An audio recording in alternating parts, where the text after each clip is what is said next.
minutes for your board meetings. We had, there's about 260 people on the call with Jen Butler and Danica Poklowski, and we had so many questions we thought we would run this Q&A session to address all of those. So again, I'd like to introduce you to Jen Butler from Absolute Gems, and Danica Poklowski from Advanced Business Systems. Did I get that right, Danica? Danica Poklowski from Board Administration Services. Sorry, my apologies.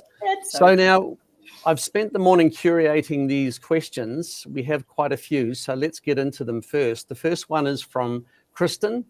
If there is no legal requirement to move second resolutions, what do we note in the minutes? Literally that the motion. So I'm a little bit old school. I like to put resolved to or resolved that, and then you put the decision in. In Board Pro, there is a decision tool, and I highly encourage you to use that if you're using Board Pro, because that will actually help populate your decisions register. And when it comes time to audit, etc., it's so much easier for the auditors. But you don't need to fill in the mover and the seconder fields that are available to you on Board Pro. And if you're doing paper minutes, all you need to do is put unanimously approved by the board. Yeah, I've done several different things. Either resolved that the board approved the business plan of XYZ. Sometimes you just say the board approved that XYZ, and you can say that it was moved and carried. Without having movers and seconders. I don't think you necessarily need to say that it was moved unanimously, because by virtue of it being approved, it means that you've had enough votes that the motion was passed. But you don't need to have mover and seconder. It's enough to just document that it was approved by the board. Great. I think it appears we may have lost Sean. Oh, okay. I'm just in the background. Oh, yeah. Background. That's a neat little feature. I'll just turn myself off. Do you want to go to the next question?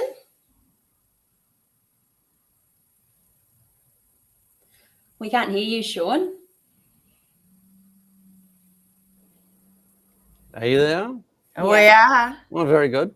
Okay, when a conversation has taken place with multiple board members contributing to the discussion, what's the best way to summarize or record that conversation for the minutes?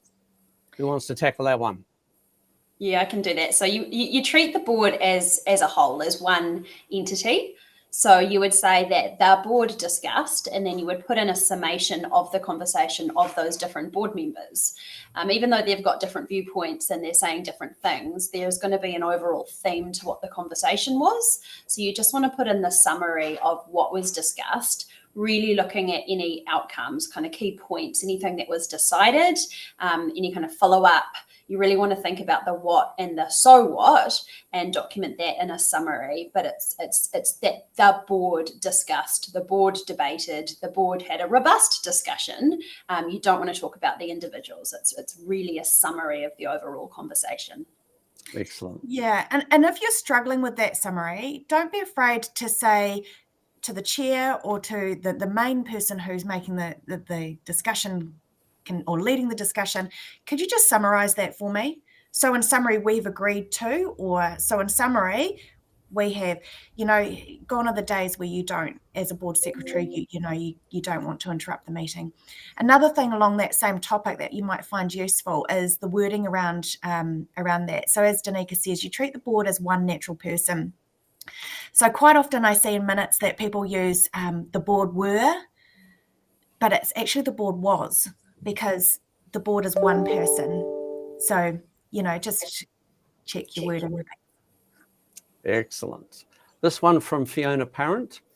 Our chair signs the minutes. Can this be done in Board Pro so we don't have to print it out? Jen, would you like to answer that? It is coming real soon to be able to sign documents, not only the board minutes, but any lease agreements, any legal documents that you have. You can actually do that all in Board Pro. And one of the benefits of doing that is that it's in your secure environment. So when you print your minutes and then you sign them and then you scan them back into Board Pro, if that's the process that you do, you do open yourself up as soon as, the information is taken out of a governance tool. Excellent. And I can say I've spoken to our head of engineering this morning because I saw that question come up, and I have been assured that is October when we are releasing digital signatures. So it's just around the corner. Woo! Excellent. All right, this one from Carolyn.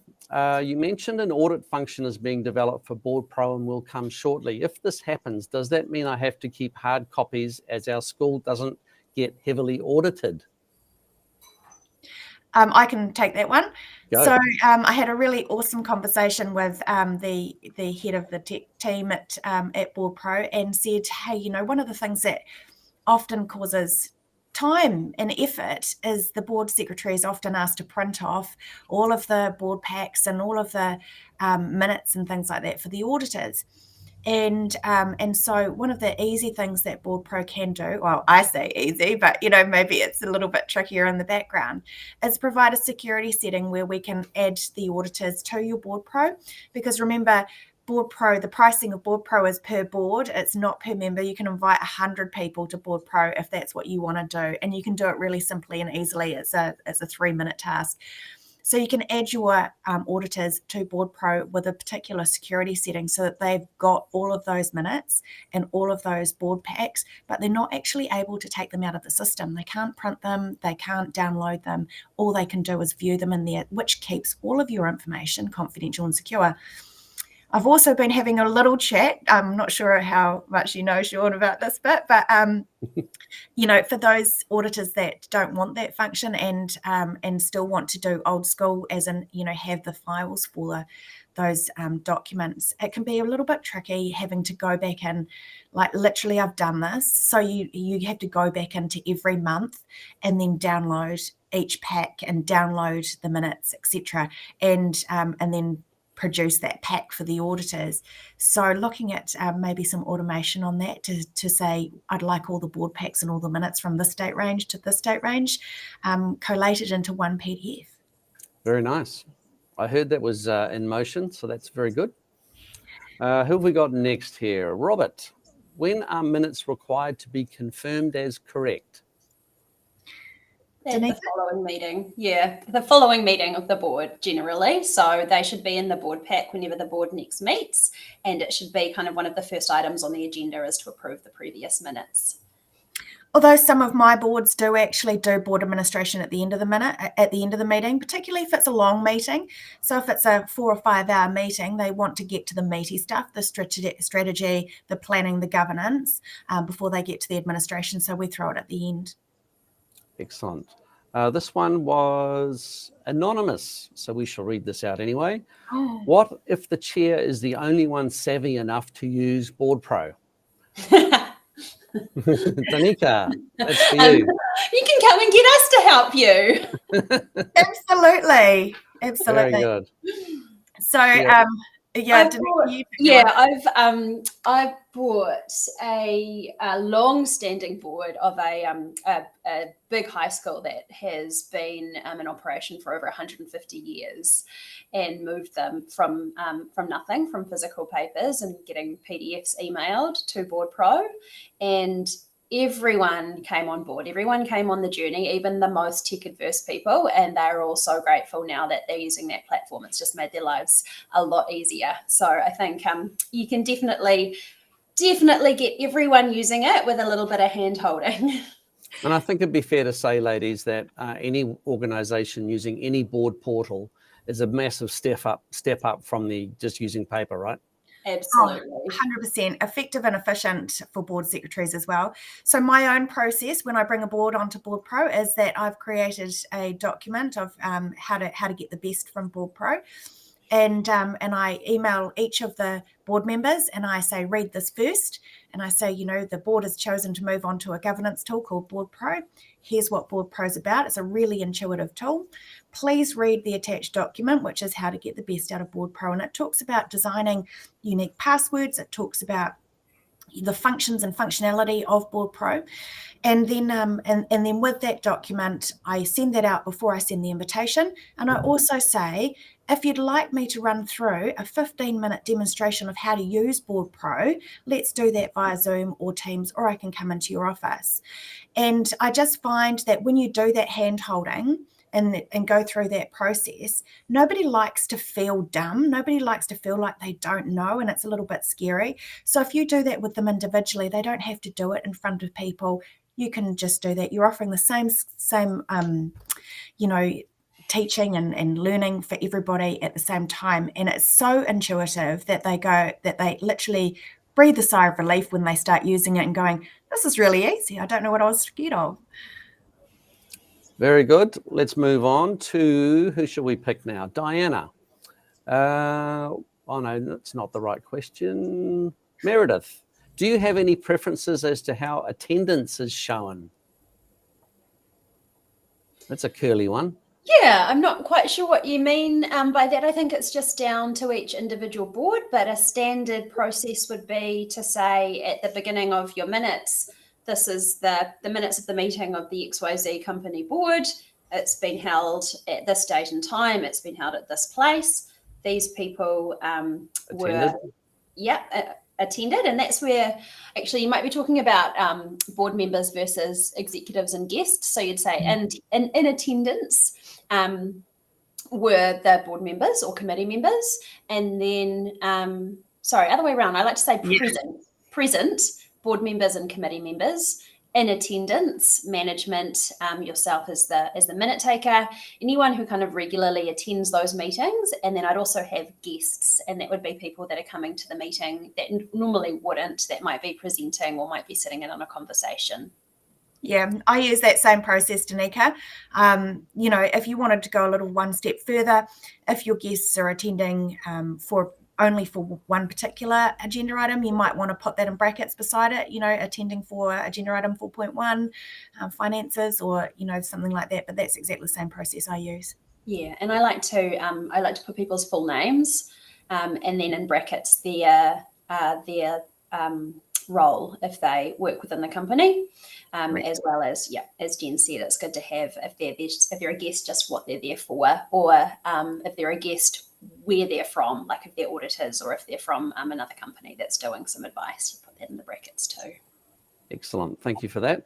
Adam writes in his question, can you please recommend any good online resources with examples of what was discussed in the webinar?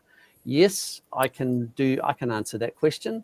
It's an unashamed plug for Board Pro. So just go to our website, boardpro.com/resources. And you will find webinar templates, guides, all sorts of things there for you to use. They're all free to download. Melissa asks, are the board decisions considered motions? Jen? Oh, that's really old school, to put forward a motion and then have a mover and a seconder.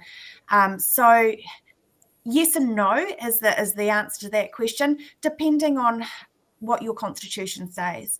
So as a business, possibly no, but generally the rules of a society, particularly if it's an old society, so if it's an incorporated society, will state that that any business needs to have been put forward by motion, and it needs a mover and a seconder.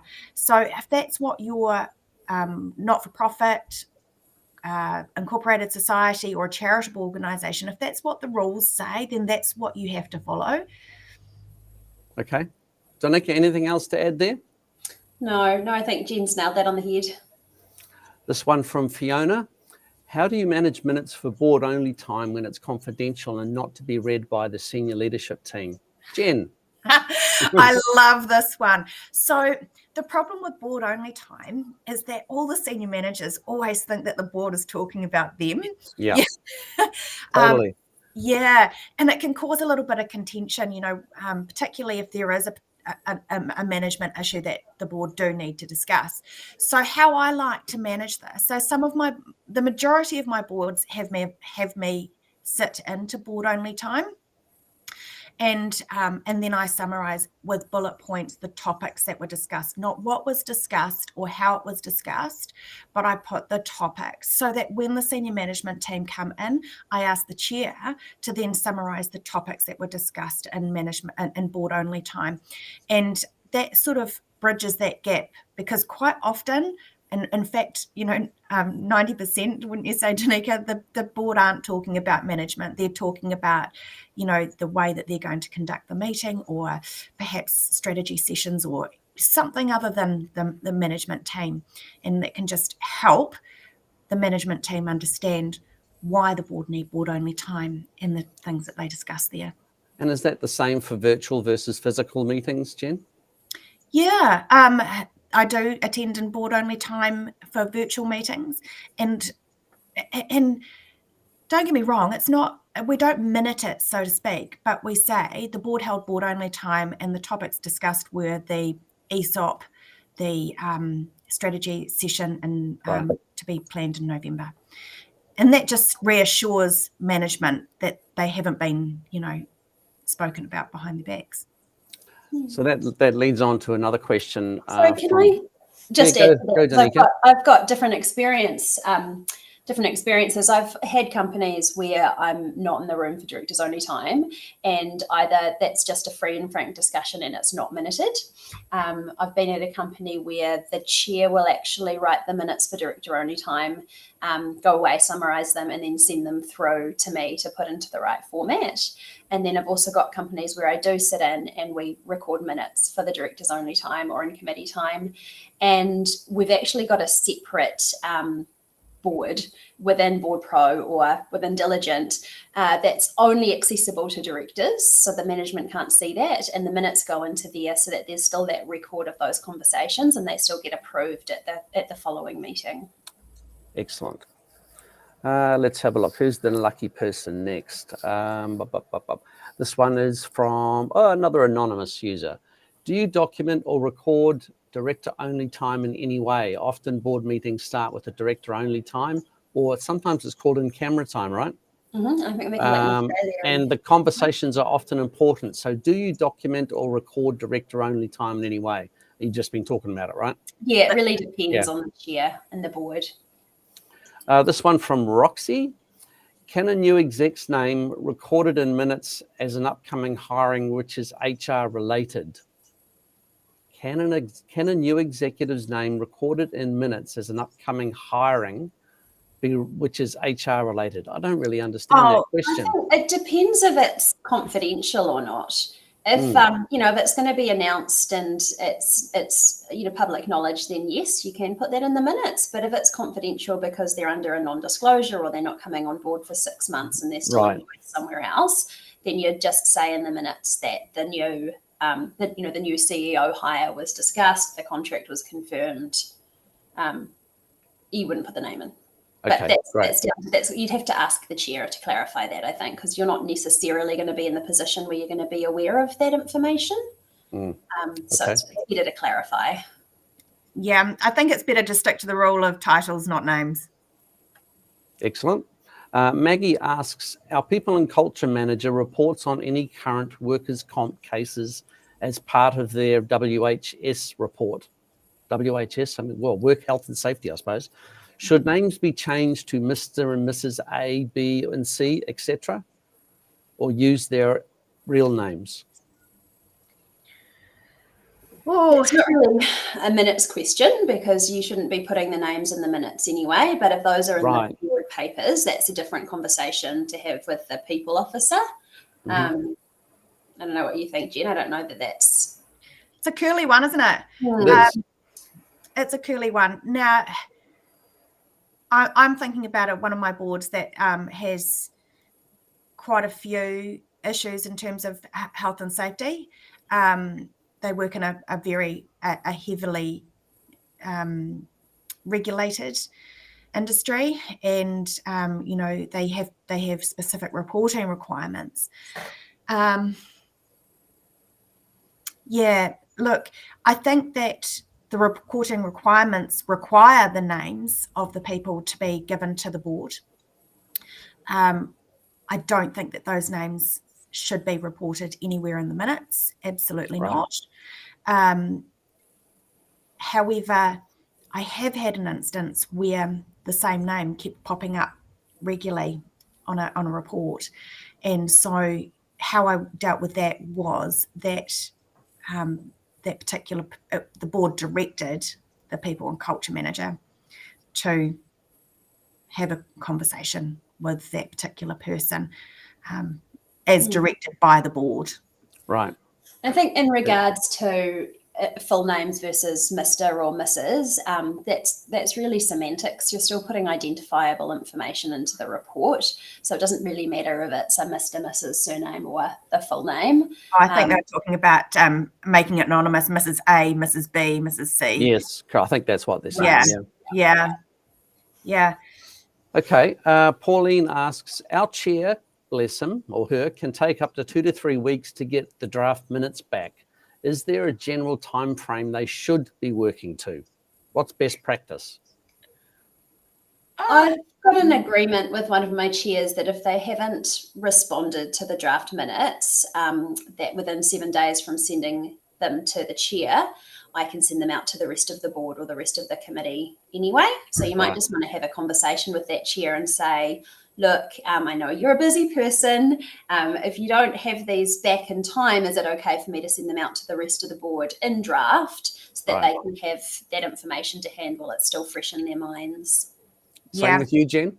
Yeah, same here. So I've got an arrangement with one of my other chairs as well. And, this is part of, I think in the webinar I talked about, board secretaries having confidence and being able to speak up and say, what the expectations are. The Institute of Directors guideline is, that the board receives a draft set of minutes within 5 to 7 days of the meeting occurring. And there's good reason for that too. I mean, this is an entire process, right? So we're holding the meeting because it's a compliance thing to do and because the business needs structure. We're minuting the meeting because the law requires us to, and not only is it a compliance thing, but for those historical purposes on all of those things. So if we just focus on the legal side of it and the compliance side of it, it's really important that the board members get those draft minutes within 5 to 7 days so that they can react and make any comments that they need to the chair. I don't believe that this was the substance of the information. We also talked about this. I'd like that recorded, please. Because after 3 or 4 weeks, it's really hard, particularly if you're an independent director and have several boards that you're dealing with. It's really difficult to go back 3 weeks and remember. And, we put a lot of effort and energy and love and care into making these minutes really great for you. The last thing we want is people just ticking them off. Oh yeah, that's fine, because they don't remember the meeting and can't really do that. So if you're a chair out there and you do take 3 or 4 weeks to come back to the board secretary on your minutes, perhaps you might think of doing something like Danika's chair has done and say, if I haven't reviewed them in 5 to 7 days, send them out to the board. Good call. We have 2 questions left. Lynette, what differences are there for an AGM? For example, would you still propose and second matters? Same answer as before, right? Yeah, again, it depends on what your constitution says. Right. Yeah. So if it's if your constitution requires it, then do that. But other than that, you don't have to, no. Yeah, Okay. that's just that you need a majority vote for a motion to pass. Then you don't need a mover and a seconder necessarily unless it's explicitly stated. Once that vote's passed, it's approved. Excellent. And lucky last from Linda. Does Board Pro have a template guide for minutes? Jen, do you want to answer that one? Yeah, it absolutely does. It's being sent to you already. Well, also, if you make a comment under this play on LinkedIn, we'll send that to you. We've got a guide, which is the Creating Effective Minutes guide, and the actual Word template. So we'll do that for you. So I think that brings us to the end. Let me just check. Yep, no more questions. So I Jen? do have one more thing. So we Mhm. we answered a question in the webinar in regard to interests and in particular whether the directors, can stay in the room and discuss the topic in which they have an interest in, and whether they can vote. And I wasn't entirely sure what the rules were in Australia and in the UK, so I went and checked that. And so I can tell you that in Australia and New Zealand, of course, you're required to have an interest register by Section 140 of the Companies Act. In Australia, Section 191 of the Corporations Act says that you also must have an interest register, and Section 182 of the Companies Act in the UK. Now, in New Zealand, we have the rule under Section 144 that says that, interested directors do have a right to discuss the topic, and they do have the right to vote in it, unless your constitution says otherwise. And in Australia, that's Section 194. So they do have a corresponding section that says the same thing. In the UK, there's no section. So it's really interesting that both Australia and New Zealand law is based on UK law, but UK doesn't have a requirement to allow a director to participate and vote.